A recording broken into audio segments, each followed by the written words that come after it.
Le groupe Cavac, constructeur d'ouvrages publics et privés, s'est diversifié dans la promotion immobilière et poursuit son expansion dans les métiers de l'immobilier. Le groupe Cavac est à la recherche de foncier. Vous vendez? Vous avez un projet? Rendez-vous sur www.cavacgroup.com. Nous sommes le vendredi 5 juillet. Bonjour, bienvenue sur tv4.fr. On en sait un peu plus sur l'homme mis en examen pour des abus sexuels sur des enfants de l'école maternelle de Sorède.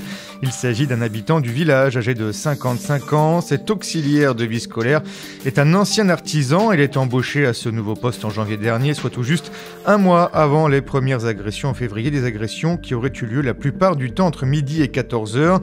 Une quinzaine de plaintes ont été déposées. Les parents souhaitent aussi maintenant savoir pourquoi l'alerte n'a pas été sonnée plus tôt et comment cet homme a pu se retrouver seul avec les enfants. Les parents ont donc décidé d'aller plus loin, de porter plainte contre X pour non-dénonciation de violence envers les élèves, car selon eux, certains savaient et ont détourné le regard. Le maire, sous le choc également, a organisé une réunion d'information avec les familles hier soir.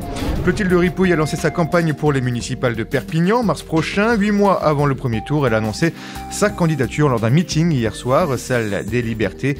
Clotilde Ripouille avait récolté 10% des voix au premier tour lors des dernières municipales. On note dans l'agenda sport que les Dragons catalans reçoivent Wakefield demain 18h au stade Gilbert Brutus. Les Drags, 6e du tableau aujourd'hui, n'ont pas gagné le moindre match depuis le 25 mai dernier. Pour cette rencontre, les Dragons catalans pourront compter sur les retours de Tony Gigot, Mikey McIlroy, Matt Whitley et Kenny Edwards. Après un peu plus d'un an de travaux, le square Bir Hakeim de Perpignan a été inauguré officiellement hier par le maire Jean-Marc Pujol. 89 nouveaux arbres ont été plantés, des volières avec différentes races de poules ont aussi été installées.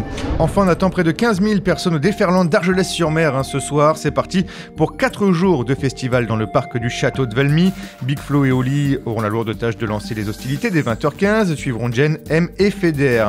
Vous retrouvez ce Flash Info sur notre site internet tv4.fr. Vous pouvez nous suivre sur nos pages Facebook et Twitter ainsi que sur notre chaîne YouTube. Bonne soirée, bon week-end et à lundi.